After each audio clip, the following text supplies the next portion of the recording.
Nous sommes ensemble pour une trentaine de minutes, comme tous les mercredis, autour d'un thème. Dans le cadre de l'émission Et là m'en parle, je reçois pour vous, chez vous, deux invités, diamétralement opposés, idéologiquement opposés. Pour le coup, aujourd'hui, rien n'a changé. Tiens, je fais des rimes. Hein. Pour le coup, aujourd'hui, rien n'a changé, réunis autour d'un thème, le suivant, la colonisation comme frein, comme moteur au retard, au sous-développement social et économique de l'Afrique, pour l'interrogation. À ma droite, Aubin, qui certainement est pour, si je ne me trompe pas. Totalement pour. Oui. À ma gauche, Nelly, qui est, si je me trompe, totalement contre. Totalement contre. Ok. Totalement contre ce qui est dit et contre Aubin. Rien n'a changé, tout va bien dans le meilleur des mondes. Je suis en tout cas ravi de vous avoir sur le plateau. Bon, Nelly, elle est de la maison, on la connaît et tout ça. Aubin, c'est notre consultant favori, du moins le mien. J'espère également celui des internautes. Merci. D'accord. Vos avis, nous intéressent en commentaire. Pour ce numéro de Là m'en parle, je suis accompagné également par Raywin et José de Pop Film qui font la magie derrière, reçoit le salam, qui font la magie pour que vous puissiez recevoir ces images. Je peux balancer la sauce, on y va.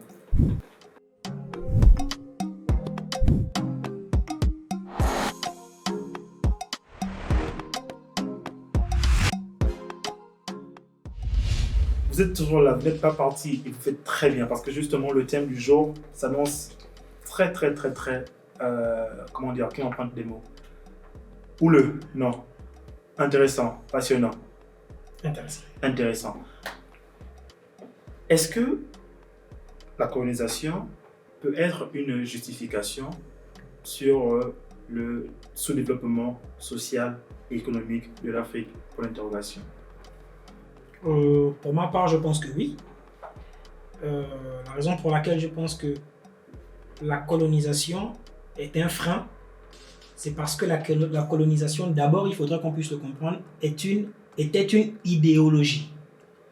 La question à se poser, c'est est-ce que cette idéologie est morte? Moi, je dis non. Si l'idéologie n'est pas morte, par conséquent, elle vit. Et si elle vit, c'est toujours la même chose qui est drainée. Donc, de l'esclavage à la colonisation. Et aujourd'hui, nous sommes à la néocolonisation. Parce que l'idéologie de l'esclavage et l'idéologie de la colonisation vit toujours en la néocolonisation. Si nous n'avons pas pu nous développer pendant l'esclavage ou pendant la colonisation, ce n'est pas pendant la néocolonisation que nous allons nous développer. C'est la même chose, c'est pareil, juste des termes qui ont changé. Voilà. D'accord, je vais vous reprendre sur ça, le temps pour moi de me tourner vers la dame. Nelly, est-ce que selon vous, la colonisation peut être considérée, peut être utilisée comme une justification quant au sous-développement social et économique de l'Afrique? Alors moi, je dirais que non. Non. Non, pourquoi? Parce que aujourd'hui, on parle de plus de 60 ans après les indépendances. Plus de 60 ans. Donc, plus de 60 ans après les indépendances, nous avons encore des Africains ou des élites africaines qui se cachent derrière l'habit de l'esclavage, du colonisme, de l'impérialisme pour justifier leur retard. Ça, c'est assez triste. La misère, si je puis le dire, économique et sociale de l'Afrique est à cause de l'Africain lui-même, pas à cause de la colonisation. C'est juste à cause de l'Africain lui-même. Aubin a l'air d'accord, pas d'accord, veut enchérir? Pas du tout d'accord. Pourquoi? Parce que il faut... C'est là en fait, c'est là l'essence même de la chose. Il y a deux termes très importants qu'il faudrait qu'on puisse définir. Les indépendances. Mais est-ce que vous pensez vraiment que les pays africains sont indépendants? En théorie, en tout cas, ils le sont. Oui, puisque chaque année, ils célèbrent justement les indépendances. C'est parce qu'on veut bien qu'ils célèbrent les indépendances. Moi, j'ai dit, il y a une différence entre indépendance et intendance. D'accord. C'est quoi la différence? Un pays indépendant est un pays dont le gouvernement gère ses ressources sans l'interférence de qui que ce soit. Tandis qu'un pays intendant, c'est un pays dont le gouvernement gère ses ressources au bénéfice d'un maître qui choisit de s'absenter. Et c'est le cas en Afrique. Les pays africains ne sont pas indépendants, ils sont intendants. On choisit de gérer nos ressources pour un maître qui choisit de s'absenter. Du coup, quand on dit on fête les indépendances, je dis non, on ne fête pas les indépendances, on fête les intendances. Et on peut le remarquer aujourd'hui en Afrique. Alors, aujourd'hui, moi je dirais on fête les indépendances. Parce que si on fêtait vous avez dit les intendances. Les intendances, on aurait certainement dit on fête les intendances. Mais on ne peut pas le dire. Mais pourquoi pas? Parce qu'ils veulent. Quelles sont les personnes qui nous ont donné ces indépendances? Ce sont ces mêmes personnes qui disent vous devez fêter par exemple le 17 août 1960. D'accord. Et est-ce que l'Africain ne pouvait pas refuser cela? L'Africain, vous savez combien de choses les Africains ont refusé? Combien de choses? Plusieurs choses. Les Africains n'ont jamais accepté l'esclavage. Les Africains n'ont jamais accepté la colonisation. Vous pensez que quand il y a eu la conférence de Berlin, on a décidé de découper l'Afrique. Il y avait des Africains, 14 pays. Où étaient les Africains? D'accord. Je pense qu'à ce niveau, en ces temps où... parce qu'on va dire que en ces temps où ils étaient colonisés, les autres avaient des armes, donc des armes à feu. Donc en ces temps-là, ils ne pouvaient rien faire. Mais aujourd'hui, je pense que l'Africain est apte à dire non. Oui, voilà. Ils disent, et ces mêmes Africains qui disent non. Mais après, on ne voit rien en fait. Qu'arrive-t-il au pays où les présidents disent non? Qu'arrive-t-il? On les tue. Ils sont pas tous morts quand même. Ah, quels sont ces présidents qui ont dit on se bat pour nos pays en Afrique et sont restés au pouvoir, on les a laissés tranquillement diriger. Prenons le cas de plusieurs pays en Afrique. Prenons par exemple le cas de la Libye. Aujourd'hui, vous voyez tout ce qu'on a dit sur la Libye. Prenons le cas de la Zimbabwe. Qu'est-ce qu'on a dit sur Robert Mugabe? Ce sont les mêmes personnes qui vous disent vous êtes indépendant. Quand vous voulez travailler en tant que pays, comme un vrai pays indépendant, ils vous mettent les bâtons dans les roues, ils vous tuent et vous salissent le nom en fait. C'est comme ça que ça se passe. Robert Mugabe a quand même vécu longtemps. Robert Mugabe a vécu longtemps, mais qu'est-ce qu'on ne dit pas de lui aujourd'hui? On dit le Zimbabwe est tombé grâce à lui. On ne dit jamais que c'est parce qu'on a placé le Zimbabwe sous embargo que le Zimbabwe est tombé. On ne nous dit pas ça. On dit c'est un pays indépendant, donc Robert Mugabe, il a duré au pouvoir, il a mal géré, mais ils omettent de dire on a placé le pays sous embargo. C'est la même chose qu'on a fait avec Haïti. On les a placés sous embargo dès 1807 parce qu'ils ont dit nous on veut être indépendants. On dit non, vous ne pouvez pas être indépendant, vous ne pouvez pas être une nation qui veut dominer les Européens. Ce n'est pas possible. Alors moi, je trouve c'est assez facile de toujours rejeter la faute chez l'autre. C'est comme j'ai dit aujourd'hui, si l'Afrique est sous-développée, c'est pas à cause de la colonisation. Oui, on a été colonisé. Oui, les Africains peuvent reprocher bon nombre de choses à l'Europe. Ça, je ne vais pas aller contre cela. Mais ce que je suis en train de dire, c'est que si aujourd'hui nous sommes toujours sous-développés, c'est pas à cause de la colonisation ou à cause de l'Occident, c'est à cause de l'Africain lui-même. À quel moment voulez-vous qu'un pays... Bon, je vais parler de pays parce que là, on parle de l'Afrique, donc je vais dire un pays africain. À quel moment vous voulez qu'on puisse parler de développement dans les pays africains lorsque les facteurs tels que la corruption ou encore l'impunité ou le détournement de deniers publics sont au cœur en fait de nos sociétés, de nos États? À quel moment voulez-vous qu'on puisse se développer? Non, c'est pas possible en fait. Lorsque ces facteurs-là sont présents, je ne pense pas que ce soit les Occidentaux qui viennent demander à l'Africain lui-même de le faire. Non, c'est l'Africain lui-même qui décide de le faire. Ok, d'accord. Sur le point de la corruption, je suis totalement d'accord avec vous. Du coup, il y a ce que, je crois que ce n'est pas la première fois que je parle de ça, ce qu'on appelle le néocolonialisme. C'est la 4e fois. C'est la 4e fois. Le néocolonialisme. Il y a eu le colonialisme, il y a eu les intendances, et là maintenant, il y a le néocolonialisme. L'idéologie reste la même. Nous sommes supérieurs, ils sont inférieurs, nous allons les diriger, on aura notre mainmise. Et ça, là, il faut me poser la question, comment est-ce que le néocolonialisme fonctionne? Parce que avant de revenir sur le néocolonialisme, j'avais une question en fait à vous poser, celle de savoir pourquoi il y a une telle différence entre certains pays qui ont été colonisés et d'autres, parce que pour l'heure, on ne parle pas forcément de l'Afrique francophone, on parle de toute l'Afrique en général. Donc, certains pays ont été colonisés et aujourd'hui sont entre guillemets développés, d'autres ont été colonisés et ne le sont pas. Qu'est-ce qui peut expliquer ça? Tout dépend d'abord du colonisateur. Prenons par exemple le cas de l'Afrique du Sud et le cas du Gabon ou encore des 14 pays, des 14 colonies de la France. Toutes les 14 colonies de la France, j'ai dit, elles ont un seuil de pauvreté très élevé.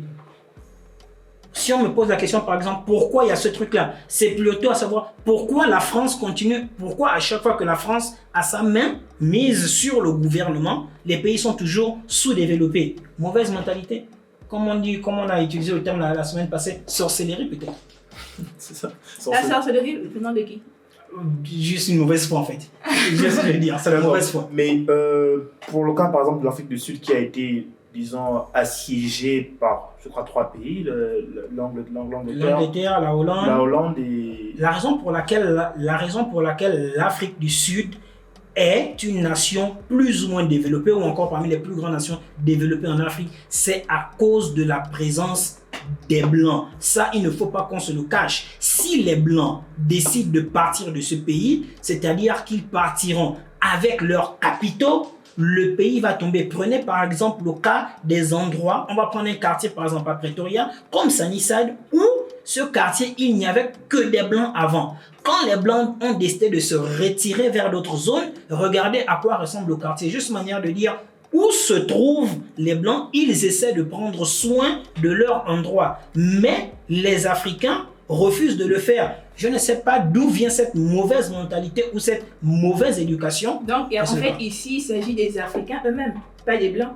Il s'agit des Africains, oui. Du coup, vous êtes d'accord avec elle, non? Sur quel point? Sur le fait que il faut remettre le sous-développement sur la cause des Africains. On parle du sous-développement socio-économique d'un pays. Si on dit que, par exemple, c'est à cause des Africains que les pays de l'Afrique sont sous-développés ou ne peuvent pas évoluer économiquement, je le dis, si on prend le point de la corruption, oui, ce sont les Africains qui commettent la corruption. Mais s'il faille qu'on prenne les points dans les détails, comme par exemple la scolarité, les élections par exemple, parce que si on prend un point simple, les élections, les présidents ne sont plus élus en Afrique. Ils sont placés. Quand ils sont placés, ils font ce que la personne qui les a placés veut. Du coup, ils ne craignent plus la population. Parce que si c'est un pays démocratique, on devait craindre le peuple. Si on ne craint pas le peuple, on fait ce qu'on veut. Du coup, on peut voler les deniers publics et aller les dilapider où? Dans les pays colonisateurs comme la France. On ne devrait même pas accepter qu'un président ou un ministre ou un sénateur aille dépenser de l'argent en Haïti. Ça ne fait même pas une affaire de 6 mois. Un sénateur a payé une maison de 800 millions de dollars au Canada. Au Canada, pendant que le Canada fait partie des pays qui ont signé cette charte contre l'enrichissement illicite. Mais ils ont laissé passer. Pourquoi? Du coup, je me dis, les colonisateurs sont ces mêmes-là qui laissent les pays africains évoluer dans la mauvaise route, comme la corruption. Du coup, on dit, c'est à cause de l'Africain que l'Afrique n'évolue pas. Oui, mais tout ça, c'est parce qu'il n'y a pas d'impunité. Ils ne craignent pas le peuple. Ils ont les armes. J'avais une question pour... je vais rebondir. J'avais une question pour vous, en tout cas. Ok, d'accord. Donc, pour essayer de... Peut-être pas d'aller dans le sens de bain, mais pour équilibrer les débats. Nous avons par exemple certains pays en Afrique qui ont des richesses. Je peux prendre le cas du Niger, qui a grande quantité d'uranium, mais qui n'a pas le matériel pour exploiter cet uranium-là. Du coup, a besoin des services de la France. Est-ce que le fait que les pays africains, eux, ont les richesses, mais que les Occidentaux, eux, ont le matériel pour pouvoir exploiter ces richesses, est-ce qu'on ne rentre pas là dans une forme de colonisation qui ne dit pas son nom et par conséquent qui contribuerait encore au sous-développement de l'Afrique? Alors, moi, je pense que je vais prendre un pays comme la France, par exemple. Okay. La France, lorsque la France décide de venir, je ne vais pas dire s'installer en Afrique, mais venir, je vais dire piller l'Afrique, c'est parce qu'elle pense à ses intérêts. À elle, les intérêts de sa population. La France n'est pas là pour veiller, protéger les intérêts des Africains. Non. Elle est là d'abord pour pour ses intérêts à elle. C'est à nous, les Africains, maintenant, de prendre soin de nos intérêts, de protéger nos intérêts à nous. Donc, déjà, lorsqu'on parle d'élections, aucun président européen n'est élu par des Africains. Aucun. Donc, pourquoi est-ce qu'aujourd'hui, on constate toujours que du moins c'est ce que disent les gens, parce qu'après, on n'est pas vraiment aussi sûr de cela. Aujourd'hui, il se dit que certains pays africains sont élus par les Blancs. Sont placés. Certains présidents africains. Voilà, certains présidents africains sont placés par les Blancs. Moi, je dis non. Aubin parlait en début d'émission d'une idéologie qui vit encore. Laquelle idéologie? Celle selon laquelle, 1.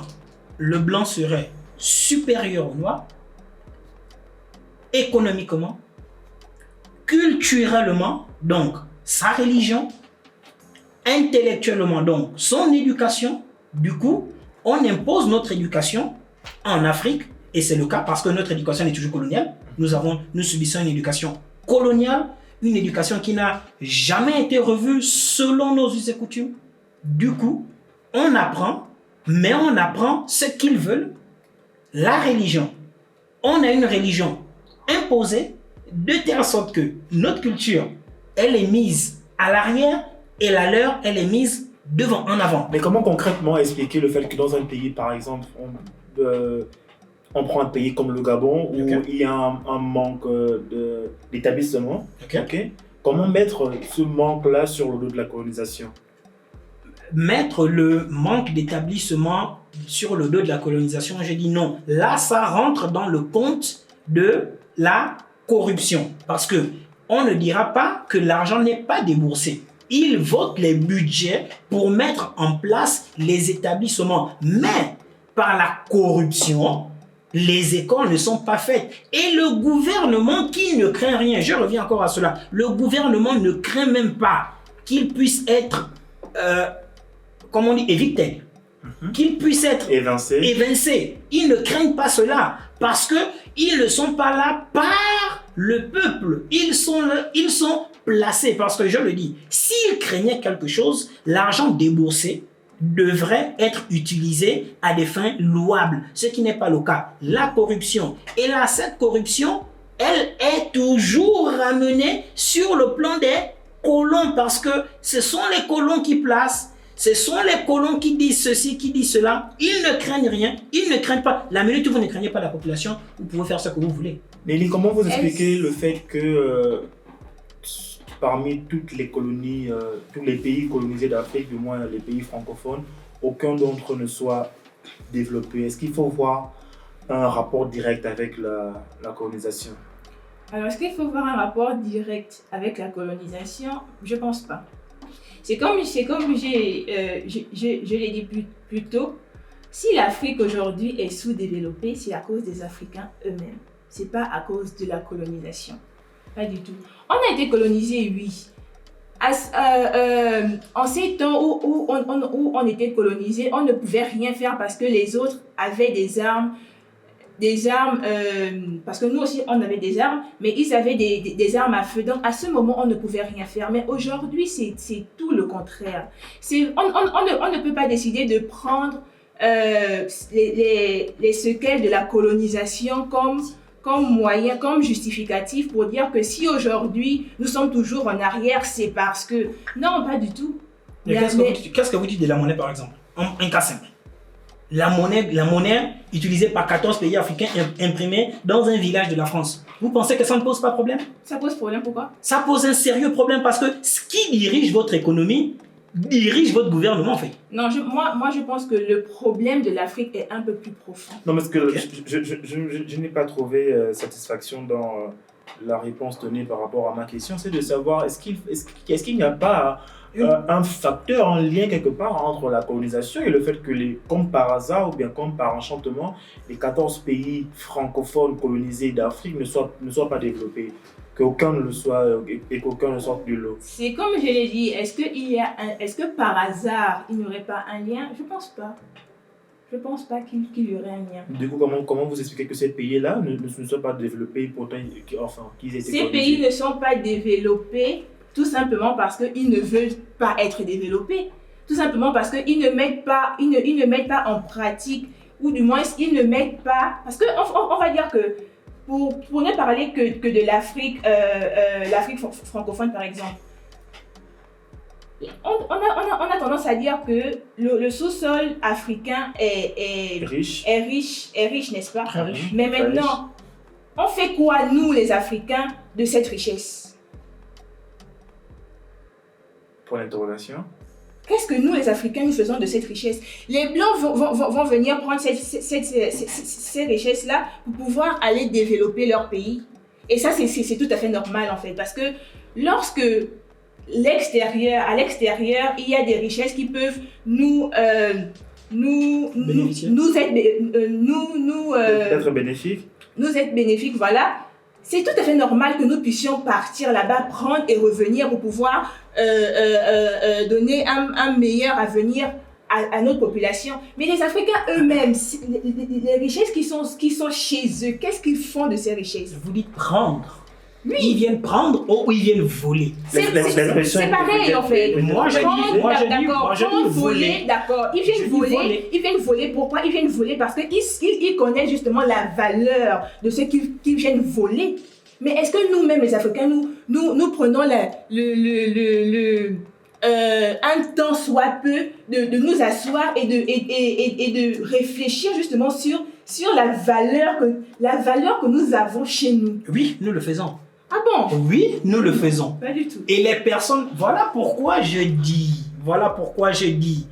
quelle que soit la personne qu'on place, même si tu veux travailler, on va te détrôner. Non. Tu veux travailler pour ton pays, Pas on du te tout. détrône. Les Africains aujourd'hui, tous ceux qui ont voulu travailler, on les a détrônés. les Africains aujourd'hui, en Afrique, lorsqu'on parle d'élection, en Afrique, vous avez des présidents qui refusent de laisser le pouvoir. Vous pensez qu'ils refusent? Vous pensez qu'ils refusent parce qu'ils le veulent? sûr. Non, ils refusent parce qu'ils savent qu'ils ont la protection. Ils refusent protection. de laisser parce que l'Africain est comme ça. L'Africain aime le pouvoir. Il y a la protection. L'Africain veut être chef. Est-ce que nous n'avons pas cette culture de chef d'abord? Et ça justement, ce n'est pas seulement avec les chefs d'État, non. Mais c'est notre culture. C'est tout le monde en fait. Ça revient à notre culture. Ce sont des ministres, ce sont des directeurs généraux, c'est partout comme ça. On ne peut pas blâmer le sous-développement de l'Afrique parce que quelqu'un veut rester au pouvoir, veut s'éterniser. Tu peux t'éterniser aujourd'hui. Qu'est-ce qui s'est passé en Libye? J'ai visionné je vais pas dire visionné, j'ai écouté un discours de président Alassane Ouattara où il disait à 80 incorrompu.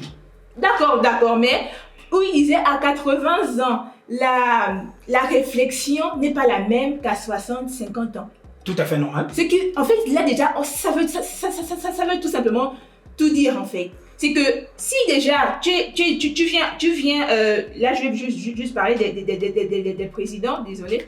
Je vais juste parler des présidents. Si déjà tu décides de venir, pas si tu décides de venir, tu viens, tu te présentes aux élections, tu as 50 ans. Tu passes, d'accord, 1 mandat, 2 mandats.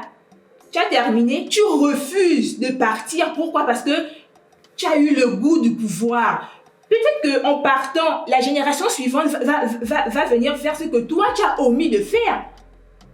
Mais ça, l'Africain ne veut pas ça. Donc, à ce moment, est-ce qu'on va dire que si nous sommes sous-développés, c'est parce qu'on a été colonisés? Non, c'est parce que l'Africain lui-même déjà, il n'arrive pas à passer le flambeau à une génération qui pourrait venir tout changer. Ok, on va prendre le cas, par exemple, il y a des chartes qu'on signe. Les Nations Unies. À quoi servent les Nations Unies? Protection, les droits de l'homme et tout. D'accord. Quand les nations se lèvent, ce président, 1 mandat, 2 mandats, et on se lève, on commence à fight le président. On ne veut pas que tu fasses un 3e mandat, ou encore on ne veut pas que tu changes la constitution comme tu veux. D'accord. Qu'est-ce qui se passe? L'armée sort, on tire sur la population. Que font les Nations Unies? Rien. Que font les pays colonisateurs? Rien. Mais seulement, Quand le gars veut se replacer... Vous savez pourquoi ils ne font rien? Pourquoi? Moi, je sais. Ils ne font rien justement parce que ça les arrange en fait. Voilà, si ça les arrange, par conséquent, le système idéologique de néocolonialisme, c'est toujours là. Ça ne nous arrange pas. Ça les arrange eux et ça arrange également le président qui est là. Alors que voulez-vous que la population fasse? Mais si on tire sur la population, qu'est-ce qu'on fait? On n'a pas d'armes. Vous voulez quoi? Qu'on dise voilà pourquoi il n'y a de tension. C'est la raison pour laquelle j'ai dit aujourd'hui, si l'Afrique est sous-développée, c'est pas à cause des Blancs, c'est pas à cause des Occidentaux, des Européens, non. C'est à cause des élites africaines elles-mêmes. Mais non, d'accord. J'avais annoncé en début d'émission des débats houleux et passionnants. En tout cas, sans aucune forme de transition, je vais vous parler du grand concours francophone qui se passe en Afrique du Sud pour toute la communauté francophone de Johannesburg, Pretoria, Vaal et que sais-je encore. En tout cas, pour tous les entrepreneurs qui souhaiteraient remporter la somme de 10 000 rand, je propose que vous puissiez visionner cette vidéo qui fait office de pause, sinon de publicité, et on se retrouve juste derrière pour la fin des débats.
De retour sur le plateau de l'âme TV pour le compte de l'émission Et là mon part, j'avais annoncé des débats houleux. J'ai envie de dire, l'avenir me donne raison. Oh ben, il y a une phrase qui m'a particulièrement, qui a particulièrement attiré mon attention en début d'émission, où vous avez dit que tous les présidents qui ont essayé de, entre guillemets, se rebeller ont été assassinés. J'ai envie de prendre le cas de Sékou Touré, par exemple, pour la Guinée-Conakry en 1954, qui a dit non au général de Gaulle, non au traité du général de Gaulle qui voulait que les colonies africaines soient des départements français. Et c'est d'ailleurs la raison pour laquelle la Guinée-Conakry a fêté son indépendance 6 ans avant les autres. Ouais. Pour autant, aujourd'hui, la Guinée-Conakry est toujours considérée comme un pays sous-développé. Pourtant, ils ont dit non. Est-ce que sur ce coup, encore, on va accuser la colonisation d'être le moteur de ce retard social et économique? Haïti a dit non. Vous parlez de la Guinée-Conakry. Moi, j'ai dit, avant la Guinée-Conakry, Haïti a dit non. Haïti est un pays d'afro-descendants. Ils se considèrent tous comme des Noirs parce que c'est la population noire. Ils ont dit non depuis le 1er janvier 1804. Mais ils sont toujours sous-développés. Pourquoi? Parce que c'est la même chose. Pourquoi? Parce que le Canada n'est plus là, mais, comme je disais, un gouvernement intendant, le maire choisit de ne pas y être.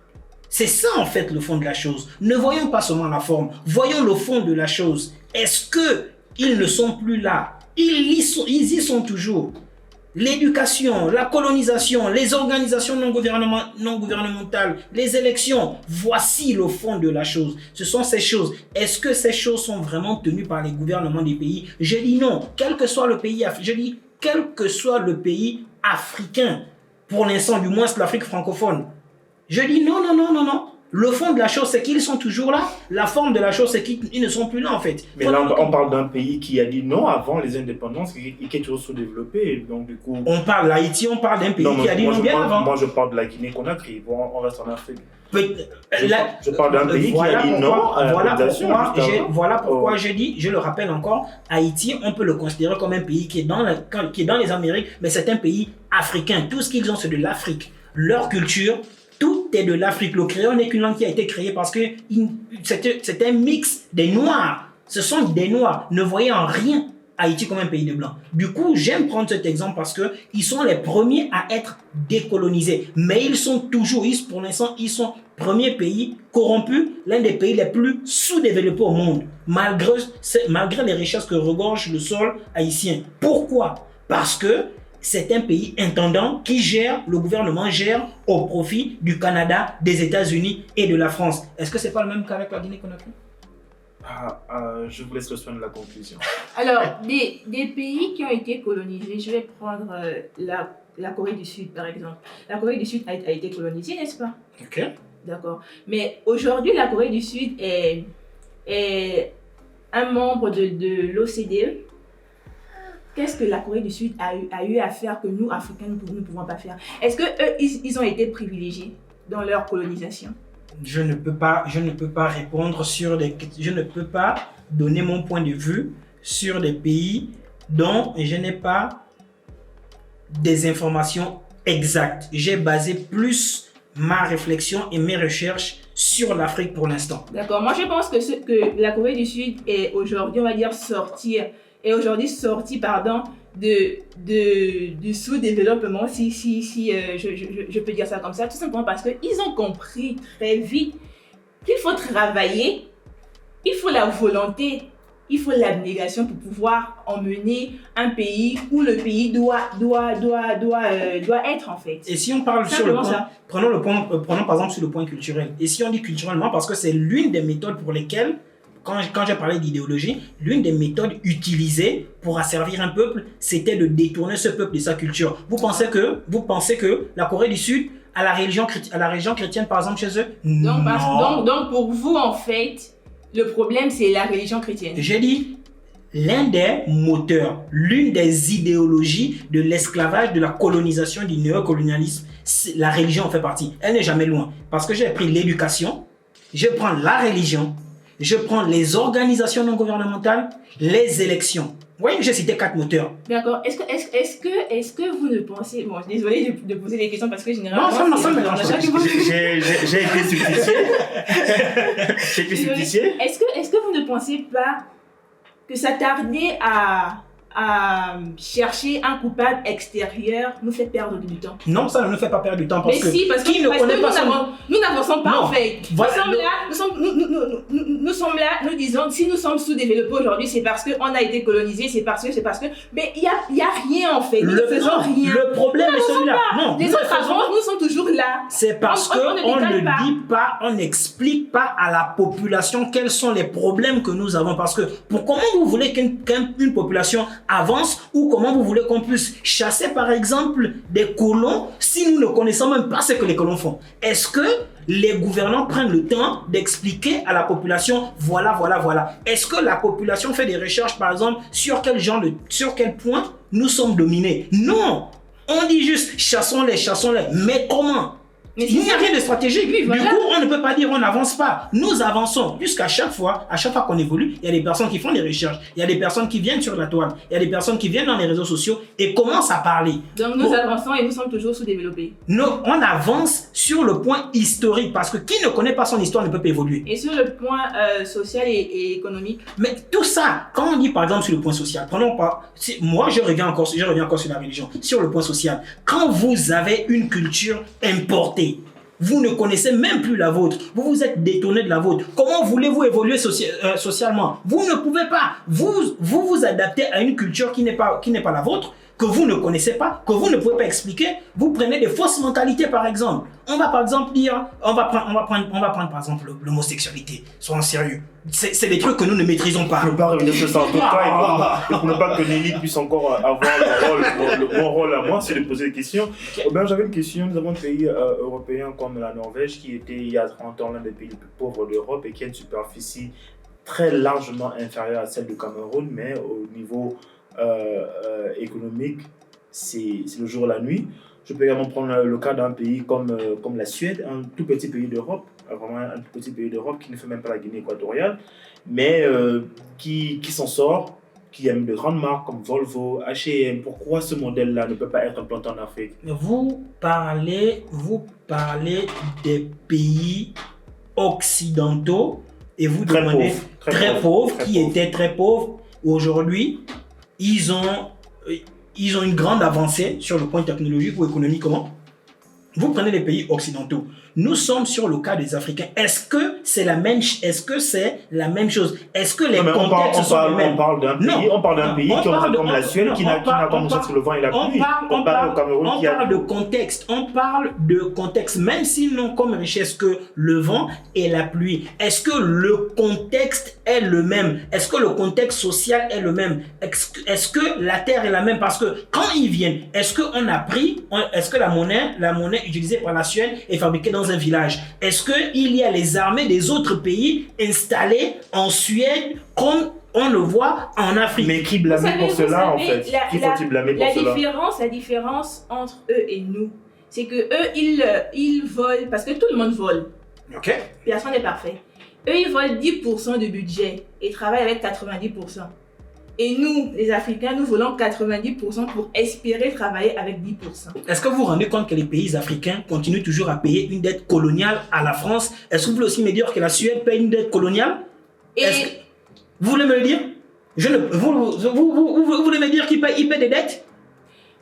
Nous payons déjà beaucoup d'argent. D'accord, pour parler de dettes. Je pense, lors de la colonisation, les Occidentaux ont placé un système, ils ont appelé ça l'aide publique au développement. L'aide publique au développement, okay. si je ne me trompe pas. Et avec ce système-là, il est clair que l'idée était de garder toujours l'Afrique dépendante d'eux. Ça, okay. Nous sommes d'accord. Mais est-ce que vous vous rendez compte qu'aujourd'hui, nous avons des organismes humanitaires qui se servent de ça pour pouvoir manger? Nous avons des organismes humanitaires occidentaux et... Occidentaux d'accord, occidentaux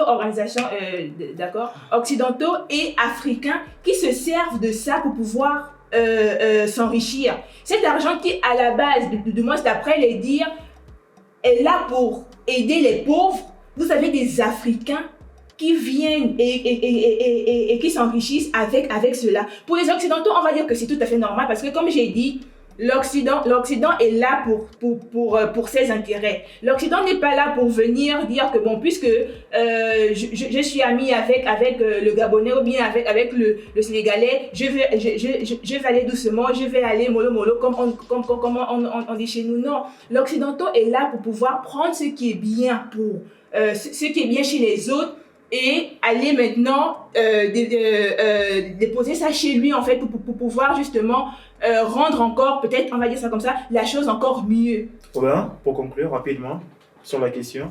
Je dirais une fois de plus, c'est vrai, il y a la corruption, c'est vrai, la corruption est impunie parce que c'est l'un des moteurs du retard socio-économique, mais en même temps, nous n'allons pas reposer tout le tort sur l'Afrique parce que quand les Africains veulent bien faire, il y a toujours des barrières comme les armées des pays occidentaux qui sont posées dans les pays africains pour protéger les gouvernants. Ces armées-là ne sont pas là pour blaguer, ces armées-là ne sont pas là pour jouer avec nous. Si nous ne voulons pas, ou encore si nous avons un président voleur, nous voulons nous rebeller, l'armée va tomber sur nous. Si nous réussissons à faire tomber le président, la personne qui viendra, on placera le pays sous embargo. Et un pays sous embargo est un pays qui est mort. Regardez le Zimbabwe.